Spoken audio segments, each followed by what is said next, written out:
Hey guys, this is Sirus Pernot. With me I have Canadian Gamer and Deeznizzle, and we're going to talk to you a little bit about the video we see here on Domination on Nuketown. And we're going to show you and go over how a team is supposed to hold down the C and B side on Nuketown. What we got going on here is each member of the team has their own place that they need to be and that they need to work, and you'll see that on my side I'm working the boxes. The loadout I'm using is Flak Jacket Pro, Warlord Pro, and TacMass Pro, so that they can't catch me with the pocket emptying techniques by throwing all their grenades and frag grenades and stun grenades, etc., etc. And I got the G11 for the amount of bullets it comes with. Yeah, actually, sorry, I just want to jump in. I would, where you're sitting, you do need Flat Jacket and TacMass Pro. Opposed to if you don't want to use Flat Jacket or TacMass Pro, it's probably best to stay behind the truck. I do that a lot. I'll have maybe Scavenger or Lightweight, and you don't get as much grenades behind the truck, behind the, where the couch is.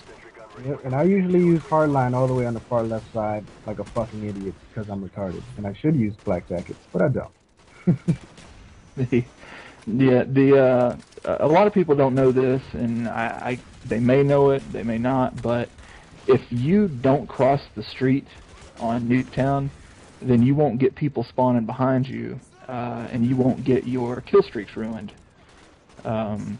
And that's mainly why you won't see many people on our team crossing the street. There's one guy that's crossing the street, but he hadn't really played with us before. He's not one of our core team members, so He's an idiot. we kind of live with it. I mean, we can do with it. A few times you'll see they spawn behind us, and we have to turn around and handle business. But for the most part, we keep them pushed in. Yeah, any team, it's as long as you're team oriented and you're talking, you can hold this side down very easily. Again, if you look on the map, you got two people on the left utilizing the truck over there. Generally, you want to blow it up first and use it for cover, and then that second guy always comes back to the middle, which is great because he uses the middle of the van, and you can see right through the kitchen, the top attic, or the garage. Yep.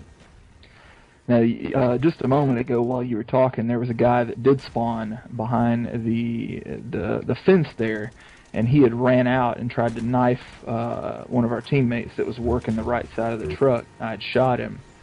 But that's what happens when you put too much firepower in their spawn. The way the spawn system works is if you're looking at the spawn and there's also firepower coming down on the other spawn points, the game mechanics deems that area not safe, so it will flip the spawn. And so I've got twin sentry guns set up around me right now. Just that's Cyrus's portion of the map, and you're not going to come near it. My house, bitch! Get the fuck out. Hell yeah. And I think I get about 12 or 15 headshots. Oh yeah. Match. Yeah, you're a show-off. It's a constant headshot factory. I noticed actually something interesting. Sorry, I know there's only one guy in the garage because he can see all the way into their back spawn if he has a sniper or a 3-shooter. Yeah, I normally take that spot because I'm better than him. What? Yeah, I just said that. Yeah, what he's doing is keeping pressure on on that right side alleyway, because if he's not there, it's easy for them to all sprint out and overwhelm me over there on that right side. So the fact that he is there is allowing me to do this. You'll see him right there when I go by. Well, maybe you won't see him. He's behind the door. So, is that can you actually see? I don't know. Can you see it from their spawn? Can you see if he's behind the door? Yeah, sometimes you can see him, but only if you have a sniper rifle and you're looking real close. But if you're doing that, he's already set up, and by that time, he's going to shoot you. Oh, now, which you're doing is technically called rape, right?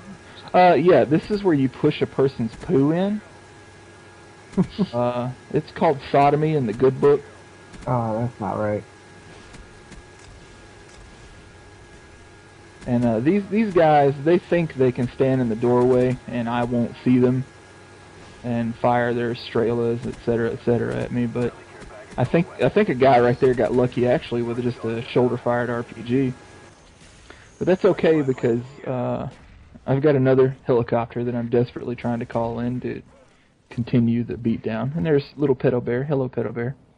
Yeah, I noticed there's always a constant stream of air support or air supply or UAVs or Blackbirds. That's just the team talking, right? That's just everyone communicating. Yeah, everybody is communicating constantly. You can't hear it because of the recording.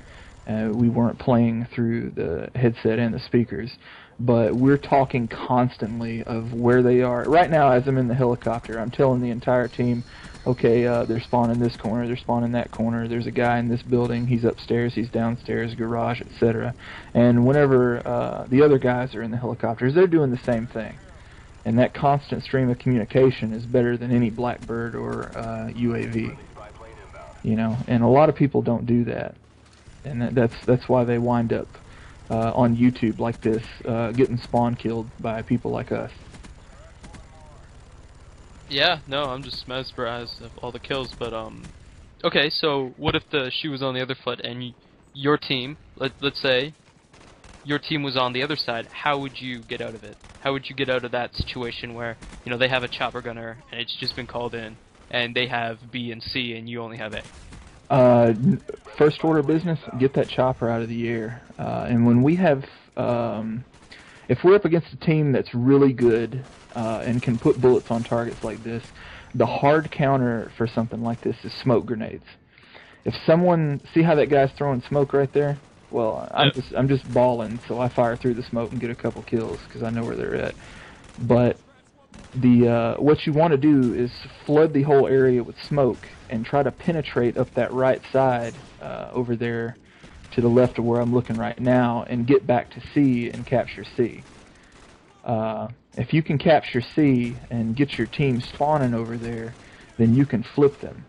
You can hold the A and B side, but it's significantly harder than holding C to B.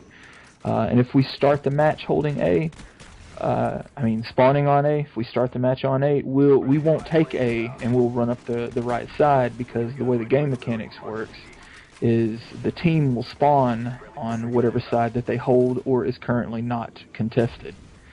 So without taking A, if they take C, we take C and then take B, they'll automatically spawn on A as if they had originally captured it. Wow. Yeah, no, it's, well, your plans were, I was just going to say, Will, I know that you like to stay on the left side.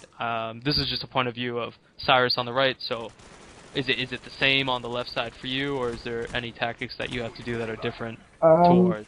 The left side, you basically, you focus in on the garage, and there's a spawn right in that corner where Sirus is shooting right now that you can't see when you're behind the car, and you worry about the window. But other than that, it's the exact same thing. It's just on the other side of the map, that's all.